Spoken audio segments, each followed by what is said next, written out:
I'm not where I'm supposed to be. I'm going Hey, in I'm Danielle circles, Davies, and you're going listening to in Roar, a circles. show that I amplifies should the get voices of women away breaking from barriers, leading here. change, and There's a making real better impact. place for me, Keep listening for bold better ideas and place for stories that me. inspire you to Trying to find your play my voice and make some symphony, noise. but there's so much. Take Back Trust is a direct to patient education and empowerment platform that helps people navigate and access reproductive health care in an increasingly restrictive landscape. Through clear, actionable resources, Take Back Trust equips individuals with the knowledge and tools they need to advocate for their rights and get the care they deserve, no matter the political climate.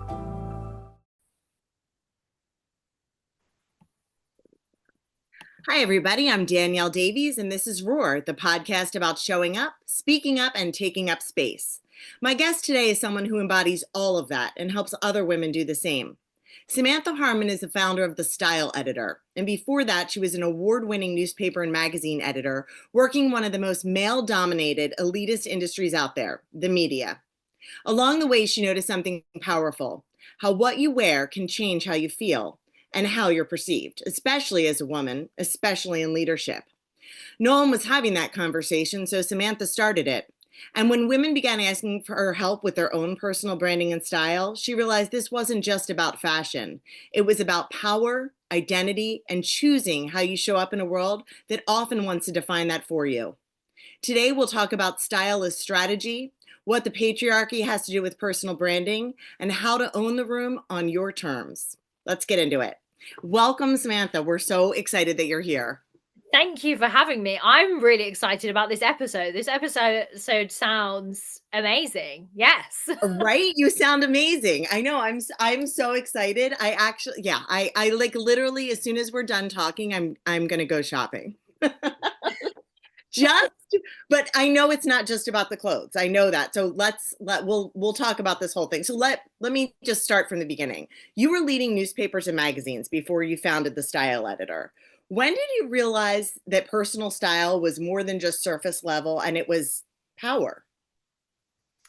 I realized it a long time before that because I grew up, as many women specifically do, in a society that told me that I was wrong. The way that I looked was wrong. I was plus size up until not too long ago, and the way that the world treats you is very different than how it treats you when you lose weight, because we're told, losing weight is the best, most important thing that you can possibly do. It will change your life. It doesn't. And I really realized that clothes weren't just clothes, because I had those experiences of literally crying in changing rooms or not being able to find things that fitted. But in a business context, when I became a editor, I looked around and thought, well, what do editors wear? And I realized editors wear black suits, basically. They wore like a shirt, a black suit. But then I realized, wait a minute, that's because every single editor I know is a man. Like every single editor I'd ever worked for up until that point was a man. And they also did the job in a way that I did not want to do the job. I mean, newspapers are a stressful environment, but the editor can really make a big impact on the level of stress in the environment.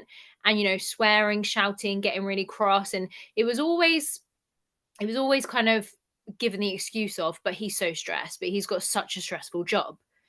I, as a woman, did not get that level of compassion. I was told before I started the job, everyone thinks you're a bitch, like just because I'd got promoted to the job in the first place.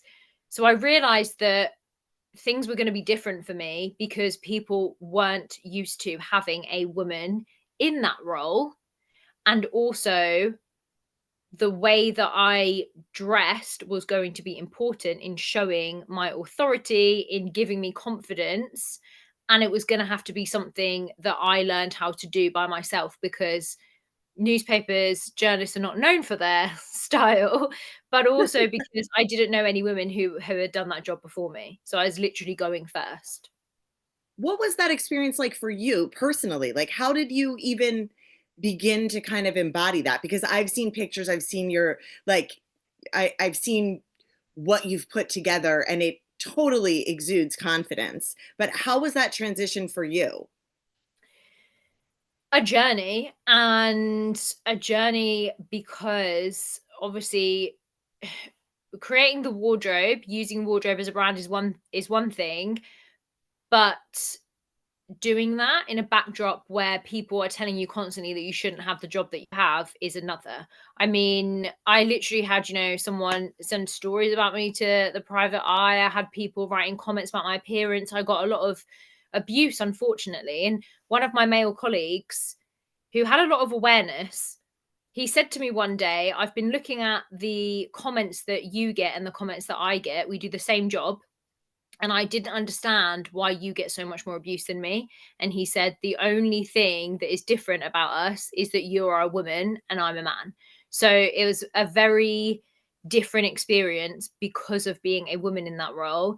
And I started to really realize that when I felt good in what I wore, it had more confidence, and I was able to be like, swear word, I was able to Go ahead. essentially, like say like fuck off. This is what's happening. This is how it is.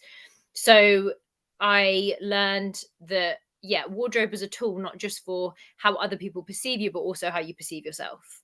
And the moment that it really changed for me was when I realized the link between astrology, really, and energetics and what you wear. So I am an Aries Sagittarius, got a lot of fire in my chart. And you've seen pictures of before I really tapped into this, where what I was wearing, it never really felt like me. It felt like an expected version of me.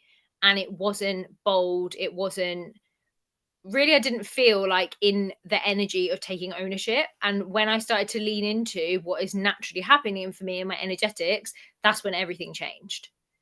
And I started to feel very powerful because I was empowered. It's so interesting because I think that anybody who's ever felt good in their skin and what they were wearing can completely resonate with this. But on the flip side, a lot of times we look at style as something that's frivolous, like especially in academic or professional circles. How do you push back on that narrative and help women reframe this as a tool of leadership and communication and energy instead of just being like an afterthought? It really benefits patriarchy that women are told to believe that clothes are silly and frivolous, because our relationship with clothes is very different than the relationship that men are allowed to have with clothes. And I think they have their own issues in terms of being able to express themselves freely through what they wear. But for women, we are marketed to in ways that men are not. Our wardrobes are weaponized against us to make us play small, to buy things that we don't need, to spend our money on our time on stuff that doesn't matter. And a lot of women have wardrobes that are spaces of complete disempowerment. They open their wardrobe in the morning, they feel frustrated and stressed and angry and sad, and like this doesn't quite fit with who they're supposed to be, but they don't know who they're supposed to be because they are wife, mum, sister, daughter, taking care of everyone else, taking care of all of the pastoral stuff at work, as well as trying to do their job.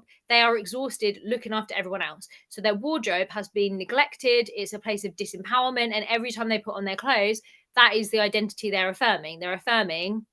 You don't really matter that much, but Ugh. also they're existing in this space of you don't really matter, but also it's vain to care about what you wear. But also, if you don't care about what you wear, you are an old hag, right? That's the kind of the narrative. Not that anyone, we're not saying that out loud, but when we pit women against women, example, this week Sarah Jessica Parker has turned 60, so there's been this rhetoric about Sarah Jessica Parker versus Demi Moore, and how Demi Moore is in one way better because she has quote unquote looked after her appearance, but in another way she is also silly, selfish, and frivolous.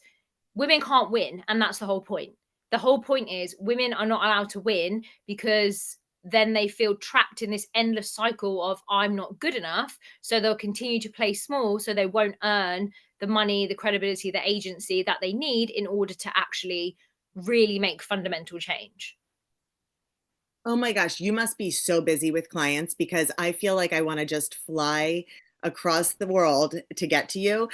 Because so many things you just said just resonated, but the the playing small, but also the idea of we don't know who we are when we're representing something. Years ago, I ran for office. It was like a completely out of character thing. I had always been like a creative, and now I ran for office. And this was like a really big struggle for me, was finding out, figuring out what to wear. I was like, but I want to be me, but I need to represent myself. And it seemed like a really frivolous struggle, but it wasn't. It was like, it's who you are and it's how you're represented. And I noticed that, and I'm not the only one. So many women shapeshift. We tone ourselves down. And not just in our wardrobes, but in our personalities. We just spoke about that briefly, but we tone ourselves down to be taken seriously or to fit in. How do you're not just obviously styling people. How do you help clients unlearn that? Most of my work isn't actually about clothes. So I see clothes as the physical manifestation of your hopes, your dreams, your beliefs, your fears, your thoughts. All of that stuff is wrapped up in a container in your house, which is energy. And so when I'm working with a client, we aren't ever really starting with the wardrobe. We're not really starting with, you are an apple shape and you should wear this type of clothing and you should wear these colors.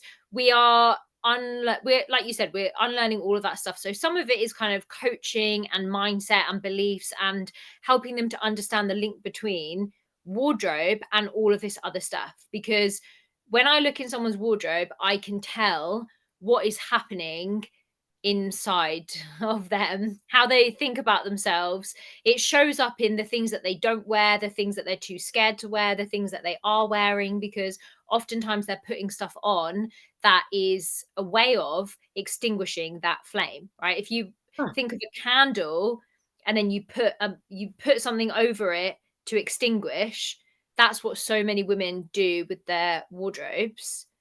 So it's all of that unlearning. And the first part when I work with someone is I have a toolkit that I give them where they will go through all of these prompts and tools.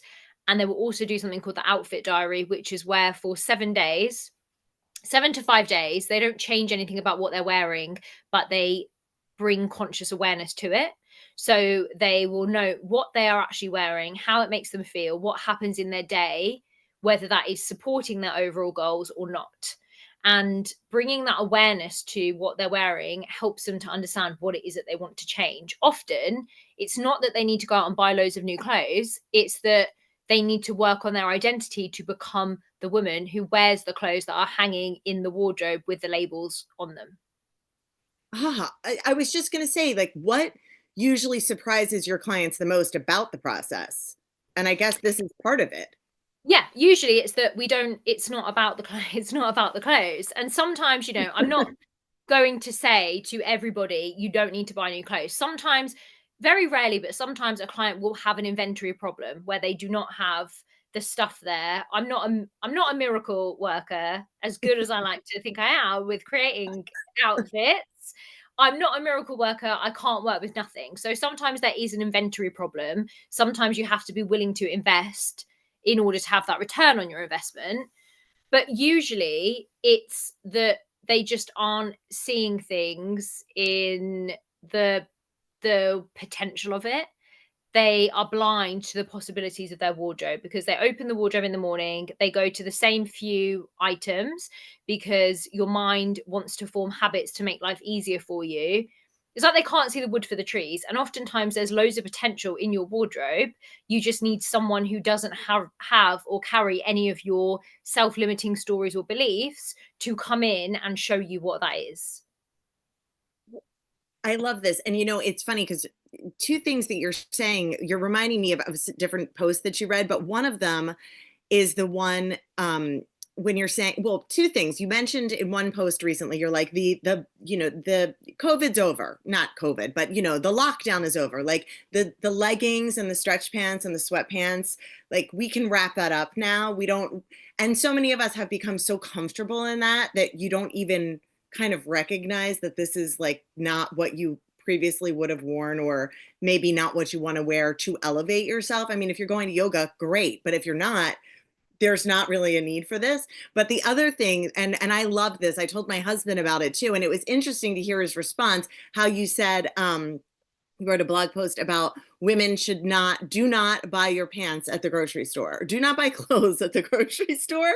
And I'm sure people are listening thinking, I don't buy clothes at the grocery store, but I dare somebody to tell me they haven't bought an outfit at like a Sam's Club. I don't know if you have like a Sam's Club or like a Costco, something like a big box store where you're there for, big boxes of oranges and paper towels and this and that. And then you're like, you know what? I'll just get these pants, because you're such an afterthought to yourself that you're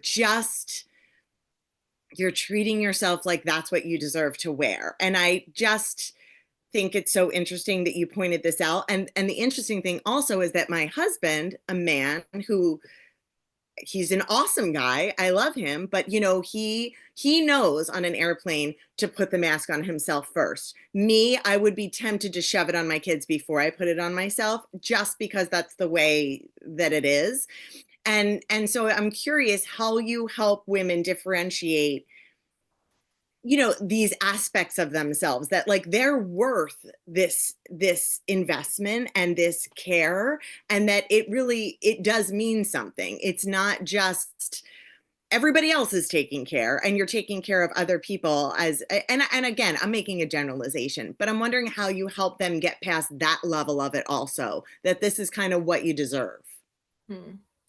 I think I do quite a bit of that already in my content, so that when they come to work with me, they already have that understanding, because it's very hard to pull someone up when they don't want to. The phrase, you can take a horse to water, but you can't make it drink. I think people have to be ready for the transition, the transformation, the change, and then we can work on it together, rather than me trying to, or like forcing anyone. I had someone recently tell me that they had a stylist in their inbox saying you should work with me, blah blah blah. I would never do stuff like that, because I put my content out there with the purpose of speaking to the right women, who then will start to think about the change they want to make, and then they will eventually decide they have the self leadership to come and make that change. So it's really important that content is speaking to that. But then overall, I get a lot of, particularly to those posts that you've mentioned, a lot of defensiveness, and a lot of people who are like, how dare you? I buy my clothes at the supermarket. And I always ask them, why have you responded? Because if you are happy with the decisions you're making, if you know that you are making the money that you want to make in your business, that everything is great for you, that this is how you are operating, and that's fine, why would you feel the need to tell me that it's fine? You would just simply scroll by, right? You're being triggered by something is a sign that you should perhaps investigate where that trigger is coming from. And it's really interesting with women, because we have a lot of internalized misogyny, and a lot of the stuff I hear is self-judgment.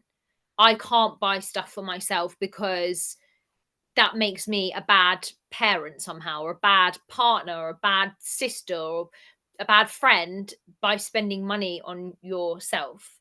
That's not selfish. In fact, one reference that I often come back to is the book We Should All Be Millionaires by Rachel Rodgers, because in that book, she makes the point that we have to be millionaires in order to make the change that we want to make as women in the world. I mean, if we look at the grand scale of things, the balance in power, the people who currently have their fingers like dangerously close to the blow it all up button, are these people that we want in charge? No, I would love people like you to be in charge. I would love people like the women who I work with to be in charge. We need money in order to make that happen. And clothing is a tool that men have been using for centuries to get ahead, to be those people with their fingers dangerously close to the button. Even when we think that they're not using style in that way, they absolutely are. I get a lot of backlash when I say stuff like, get out of your hoodie. It's 5 years on from the pandemic. I get a lot of backlash from that. And the point I'm making is, if you are someone who is able to rock up at work in a hoodie, not really care about what you're wearing, and still make money and still be respected, that means that you have a massive amount of privilege. That means that the privilege that you have, white privilege, able privilege, male privilege, heteronormative privilege, all these privileges have converged to create a situation where you are able to walk into that room in your sweatpants and people still respect you. Unfortunately, when you are a woman, particularly if you are, a black woman, for as an example, you do not have the same level of privilege as a straight white man. So you cannot do the same things. We know this from studies.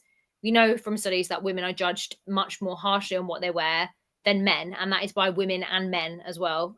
And everyone, we judge women more harshly than we do men. So this is not me telling you I don't like the fact that you're wearing sweats, right? It's me telling you I want you to make more money.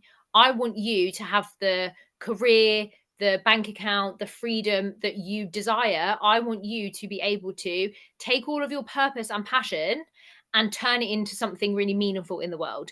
You cannot do that without money.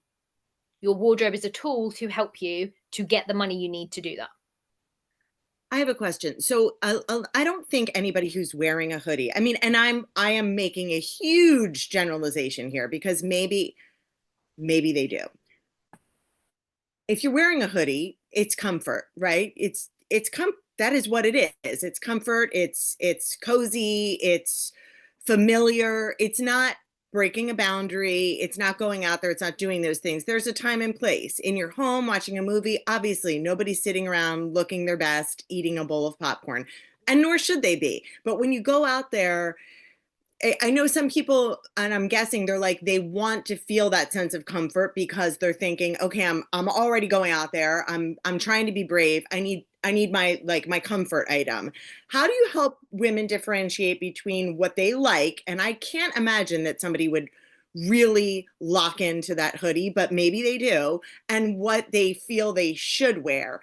Also, and reverse too, because sometimes you see something really magnificent, like just daring and bold, and you're like, I love this, but where would I wear this? I could never pull this off.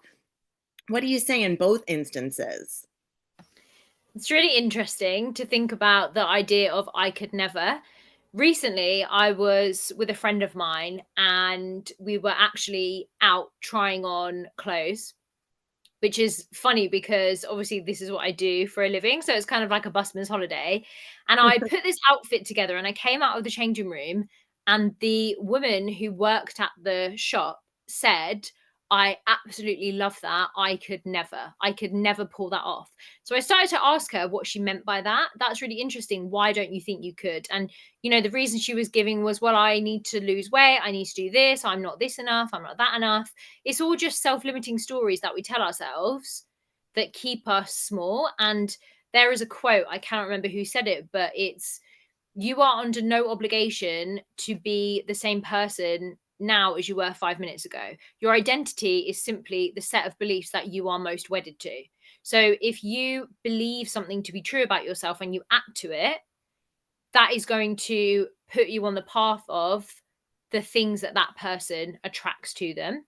Clothes are a psychological tool for helping you achieve your goals. So there is something called enclothed cognition, which means that the associations that you have for an item of clothing will create your actions. So if you put on a piece of clothing that you think is the type of thing that that woman who you want to be, who's making X amount of money, would wear, you are more likely to take the action she would take than if you put on clothes that she would never wear. So the test always for clients when we're talking about athleisure and hoodies and all that kind of stuff is, if your dream ideal client knocked on your door right now, would you be happy to answer it as you currently are? And I'm not saying you can never wear pajamas or hoodies. I have these items. I'm not insane. I don't sit around in my house in a ball gown, for God's sake. I eat pizza like everybody else. But it's, would you be okay with them seeing you like this? Because who you are when you're on your own is the most important thing. It's not actually what you wear out there. Oh my gosh, I love this. Okay. I love everything you're saying. I feel like it's so cool because really you're a coach. I mean, really you're coaching, but the cool thing is that the end result on top of your confidence and your business development and your growth and hopefully your, your finances, is that you look really good too. And so that's just like the cherry on top type of thing. So I have another question. Your work touches on, and you've talked about it, the intersection of style, patriarchy, visibility. How have those conversations evolved as more women step into leadership roles? I mean, right now, obviously, in the US, we're having some problems. But I would like to think that we are seeing more women step into leadership roles worldwide, and that that trend will continue. So has that conversation evolved as you're seeing this? Certainly it has. I use LinkedIn as my main platform for getting the message out and starting these conversations. And when I started using LinkedIn a couple of years ago, I really noticed there was a lot more kind of defensiveness or this doesn't matter in a work context. So there was education around why it does actually matter and how women are simply just a few steps behind. Basically, like men have been able to use wardrobe as a tool for business for many years, and women have not, because women have not been in those spaces. But as more women get into those spaces, the conversation is going to become more important. What you wear is going to become something that you will want to invest in, and also from an ethical point of view as well. If you are the type of woman who says that you support other women, that you want equity for women, that you want rights for all women and girls, that the gender pay gap really pisses you off, how are you wearing clothes that are made in a sweatshop by a 16-year-old girl for 2 pence an hour, that's owned by a company where the man in charge of it is a billionaire many times over? Like, it's also an ethical conversation. And I think when people believe that they get to opt out of the workwear chat, they're never actually opting out because they're wearing clothes. Everyone's wearing clothes. It's the one thing that you have to, unless you're at some nudist retreat or your job is like butler in the buff or something, you have to wear clothes. You don't actually get to opt out. So educating yourself, making better decisions is the way forward. We talk a lot about showing up fully here on Roar, whether it's, having the bravery to show up in an advocacy sense, in a self-defense sense, just basically taking ownership and stepping into a field where you're advocating for other women and how that feels. What does showing up fully, confidently, unapologetically look like to you? It looks like wearing whatever the hell you want, and that being it's basically you being so okay with yourself that it doesn't matter what anyone else thinks of it, that anyone else's opinion of you, whether they like you or not, doesn't matter, because you know that being liked is essentially not manipulation, but when your most important thing is that other people like you, it's almost like you are shape-shifting to fit in with whatever you think that they need you to be, and not who you truly are. So understanding yourself, having that purpose and drive and passion, and dressing for it and showing up for it regardless of what anyone else could ever possibly say, because you know that their opinion of you is actually something that they should work on in themselves. When people are looking at you, and we don't ever know what anyone's thinking when they're looking at us anyway. 9 times out of 10, they're not thinking anything about us. We need to get over ourselves. We aren't the center of the universe, which for an Aries is very hard to come to terms with, that I am not the center of everyone else's universe, but never mind. I hear you. I hear you on that. They're not thinking about you. If they are, they're probably thinking, wow, I wish that I had the confidence to do that. That's given me an idea. She's gone first, so I can too.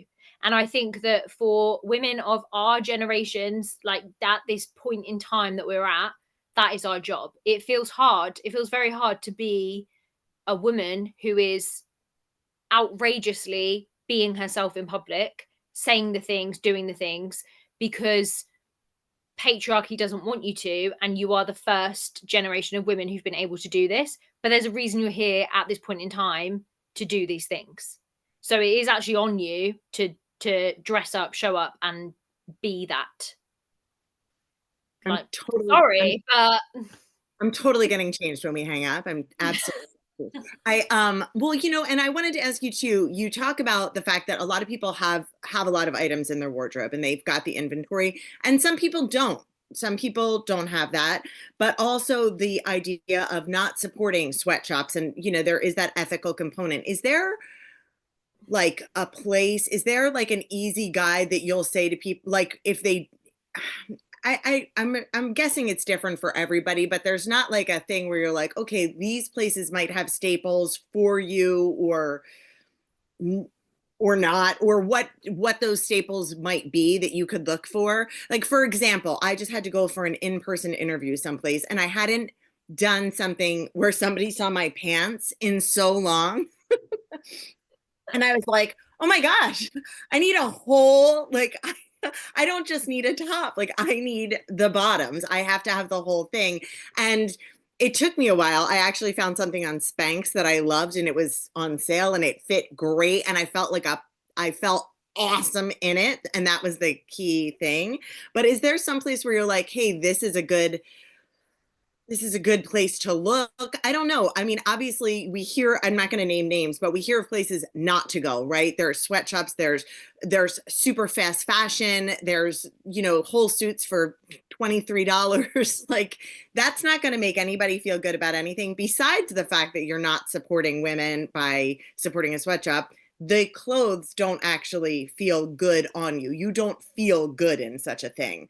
Do you have any tips for things like that, where people are, not trying to fall into trend chasing, but also do need to pick up some things to supplement their wardrobe? yeah. This is going to sound really weird, but bear with me. Can't wait. Look at your astrology. Look at your rising sign, your sun sign, your Venus. So the reason that capsule wardrobes, they don't work for everybody. So what I'll often find is that a client or a woman is like, I need to change my style, I need to upgrade my style, I need staples. They will then go on Pinterest and they'll look at a capsule wardrobe checklist, and then they'll buy all of the things that are on the checklist, and then they find that they don't feel very good. And the reason they don't feel very good is because those checklists are made for essentially earth signs. They are made for the Taurus. They're made for Taurus people who love to be organized, who love quality over quantity, whose basic term of expression is through having that capsule staple look. For other people, like a Leo, like a Gemini, like a Scorpio, that is not going to work the same because they aren't expressing who they truly are through their wardrobe. So if you are a Scorpio rising, you are a very intuitive, emotionally intelligent person. You are very, very deep level. So you have to feel a connection with your clothes in order to feel good about them. If you are an Aries rising, you are very bold. You are the first in the zodiac. You take risks, you experiment with things. That needs to be expressed in your wardrobe too. So looking at your astrology and other things as well, like your human design, which is an amalgamation of lots of these different principles and practices, is really helpful to know what your specific capsule wardrobe is. And then from there, we can look at the places that you could go to get those staples, because different labels have their own unique personality. If you're looking at designer, obviously they have their own unique stance, their own unique designs, and then that filters down through to the lower levels into fast fashion, and that is just a kind of amalgamation of all of the designers. So understanding yourself and your energetic blueprint means that you can then look at specific designs and styles that suit you really well. That's why, I mean, TMI, but at the moment I am going through a bit of a evolution. I talk about style evolution a lot with my clients, and about how I really feel into when my style needs to evolve. I know that that's because I'm about to go to a new financial level. Like when I lean into the evolution, good stuff happens. And at this current point in time that we are talking, there is a solar eclipse, and this is a huge one. 2025 is a massive year for energy shifting, changing. And so I know that in this transition, I will be changing my style again to be more bolder, braver, bigger, whatever it needs to be for that next financial level to come in, right? It's all very woo, but this is I think energetics is often the thing that stylists, not because they deliberately are doing anyone a disservice, they're not taught about this stuff. I wasn't taught in any of the styling training that I did. We weren't taught about energetics or about coaching or any of that. It's just literally, if your client is a pear shape, put her in A-line skirts, right? If your client is an apple, drape around her tummy. It's all very generic, designed to put women in more boxes. That's how it feels a lot of the time. So when you are able to add in the energetic side of things, that's when the true magic actually happens. I've had clients before who've worked with a stylist and they've gone out and they've bought a quote unquote capsule wardrobe. So they've bought, you know, the trench coat, the classic button down, the jeans, that, and a year later they have not worn any of those things. And the reason is because it just doesn't suit their personality in any way, shape, or form. We're trying to put this brilliant, vibrant Leo Sagittarius rising in a Taurus Libra wardrobe. That doesn't make any sense. It's interesting because, you know, I feel like people are like, well, what's your style? And some people can't identify that. And that's why I feel like the fact that you do this kind of energy work helps you identify those things that are going to feel good. It's not just saying, oh, I like, you know, I like the color black, or I like pink. It's so much more than that. And I love that. I love how you approach it. I have a question about your own visibility. So, you know, you were in these fields, and you said you were getting a lot of like pushback and comments, and it must have been awful, by the way. But how's your relationship with being seen shifted from all of this? Like in the beginning, was it harder to embrace, you know, being bold? In sometimes when you're faced with kind of like comments, attacks from the outside, you feel the need to shut down, right? You want to retreat. You want that cozy sweatshirt because you're like, oh, it's rough out there. How did you make that shift yourself to kind of shoulders up and step into this different version of yourself at that time? How did that relationship with being seen shift? I think probably I've had a bit of a head start compared to a lot of the women I know who are now building out their brands and building out their businesses, because a lot of them have come from a corporate background where they didn't have to be the face of anything. So they were able to be at their desk, known to their team, but maybe not known to a wider audience. And so suddenly they find they want to start this business. They have this really great idea, this really great gift, but they also have to do all of this marketing. And that's very hard because they have never had to do that before. So I think I started this journey way back when, because as a journalist, you have to have a profile. You have to be seen. My face was in a newspaper every single day for years, but that doesn't mean that it doesn't come with challenges. And I think it's important to acknowledge that fundamentally, yes, the reason that women specifically feel scared of putting themselves out there is because we do have to think about real and present dangers in a way that men don't. When we leave our houses in the morning, we're not just stepping out, we're actually subconsciously thinking, am I safe? Do I have my phone? Does someone know where I'm going? Have I locked the doors to my car? Is everything going to be okay, to protect our physical safety? And of course, there are parts of our brains that are so prehistoric that we equate someone being mean to us on the internet with us getting attacked by a saber-toothed tiger. So we are living in this really weird time of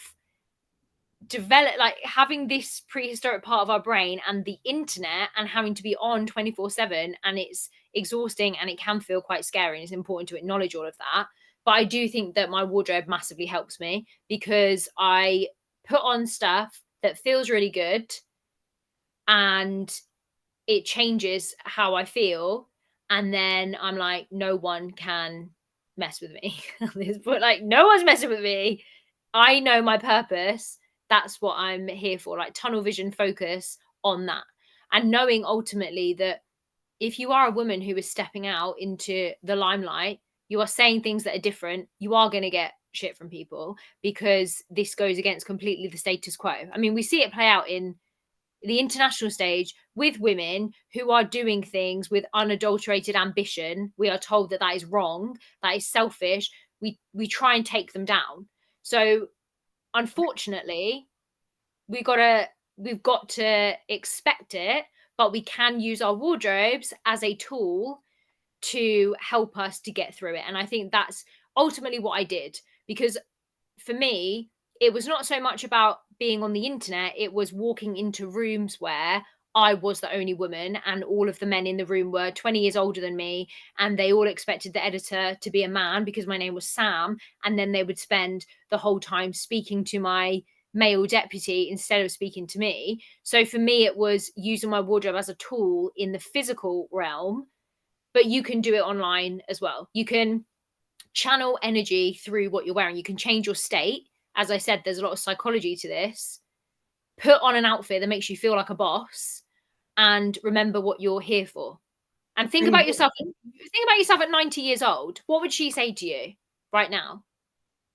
She'd be like, this is the youngest, most fabulous, best we've ever been right now at this point. You know what you're here for. Get the outfit on, get the stuff done, and change the world. Yeah.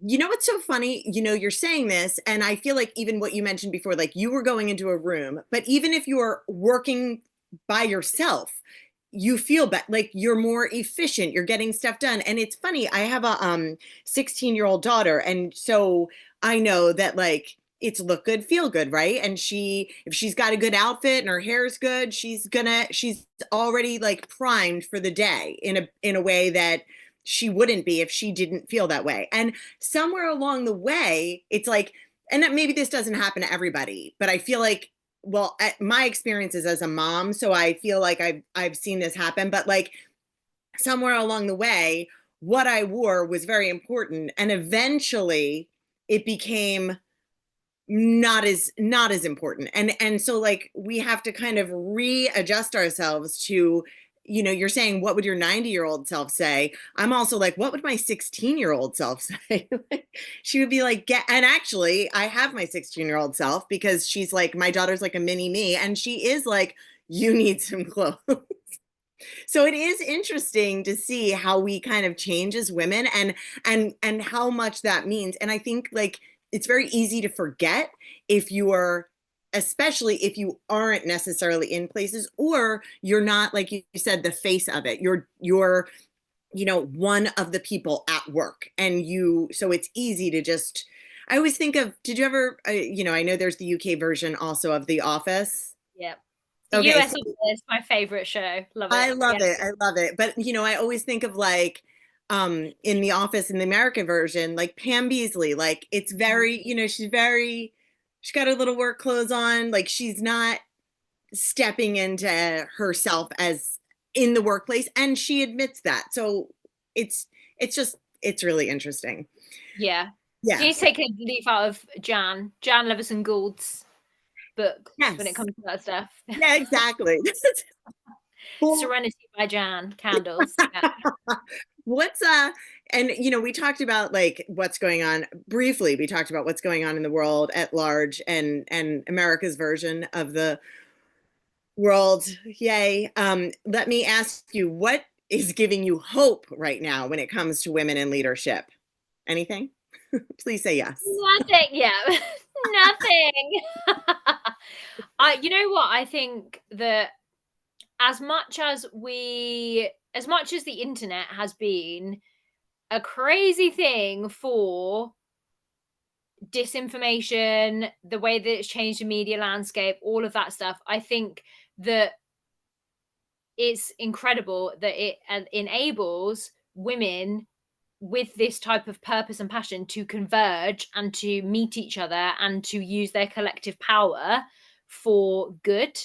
And i'm really I'm really feeling that. Like, I've met so many incredible women through LinkedIn particularly who are doing amazing stuff, and I am excited about their defiance. And I actually, something that gave me hope the other day is I read this post that said that when things are about to go extinct, they have a resurgence. And the author of this post was saying that that is what she believes is happening with patriarchy right now. It's like patriarchy knows that equity is coming, and patriarchy is having this moment of no, no, no, no, no, like destroy, destroy, destroy.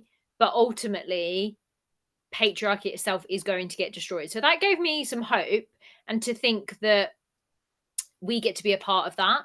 And I say this often, but I always think about my grandma, she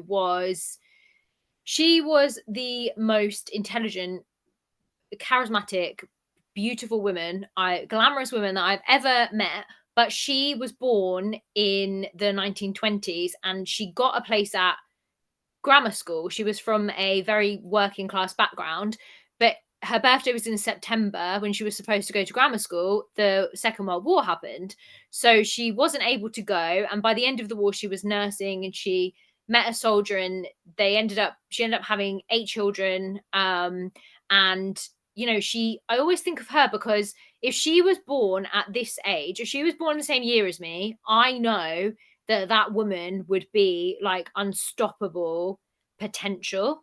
And so I always think she did not have the opportunities in the 90 or so, nearly 100 years since she was born. So much stuff has changed, and I have opportunities now that she did not get to have. So it's my purpose to live those opportunities, not just for myself, but for all of those women before us who didn't get to. If you could have one wish for every woman to know about her style, her voice, or her presence, what would it be? Because that example of your grandma is like amazing, and I feel like that's it. You wish that's the answer to the question, but I want to give it to you to respond, because you're just so well spoken, and I'm like, tell me more, tell me everything. But Yeah, like that's all. it's such a great perspective. I feel like when we look at these different generations, I've talked, I'm really going off track here, but I've talked to other people in this capacity about like the Me Too movement. And when it started, I remember feeling like I was really lucky because I hadn't been the victim of a violent attack, and I hadn't had a lot of these really truly terrible things happen to me in my life. And I was like, wow, like I really emerged relatively unscathed from this period of time, my years on earth. But then I thought about my daughter, and I thought about the experiences that I did have. And, when you look at something terrible, you minimize your own thing because you're like, well, I didn't have that. I don't have any right to speak up, right? Like, I didn't have that terrible thing. My things were little in comparison. But when I think about them in terms of my daughter, I'm like, oh, no, you don't. Like, nobody is going to make my daughter feel the way that I have potentially been made to feel. So when you're talking about your grandmom and these different generations, and I'm thinking about, my daughter and her generation and her friends and their attitudes about things and their hopes and aspirations, I'm curious what you wish, universally, that every woman knew about her style, her voice, or her presence. That you are extraordinary, and you are here at this moment in time for a purpose. And just because the world continuously tries to convince you and gaslight you into thinking that you don't, you are listening to this podcast for a reason. You're listening to this podcast because you are an extraordinary woman. Because if you weren't, you wouldn't. You have this inkling, this intuition. that you have to listen to this for a reason, right? You are here for a purpose. You are extraordinary. You are here for such a time as this. It matters. Your decisions matter. Your feelings matter. What you wear matters. I really want to shake you. The fire side in me. I just want to roar. We're on the Raw podcast. Yes. Like you are extraordinary. Get that into your damn head. And I know that's easier said than done because you have spent your life being told the opposite. But the reason you've been told the opposite is so that you won't remember it, so that you won't create the things you're here to create. I mean, it's like the Marianne Williamson quote. I always come back to that one, is that our greatest fear is not that we aren't capable, it's that we are more capable than our wildest dreams capable. That's what you're here for. You've been put on the planet at this time for a reason. And we can look at all the stuff that's happening, the hideous men, people in charge, all the stuff that is happening, and just go, well, there's nothing I can do. I'll just give up. Maybe you're here to be the antidote, because everything in balance to all of that. Maybe that's why. Maybe it's an important opportunity for women, other people, to pull together collectively, remember how extraordinary they are, and do something about it. And another thing that has just popped into my head that I heard last week by a woman called Yinka Iwala, who is a mindset and money coach. And when you hear her speak, you're like, wow. Every time she opens her mouth, I learn something. And she said, rich you is the real you. You have not met the real you until you are rich. And my interpretation of what she was saying, because she said that sometimes people get triggered by it, is that if you are abundant in money and time, you are able to actually do the things that need doing. So rich you is the real you, because money isn't evil. We're told that money is the root of all evil. And money is simply a conduit for energy. So if you are a good person, it's going to amplify your goodness. If you're a bad person, it's going to amplify the bad stuff, right?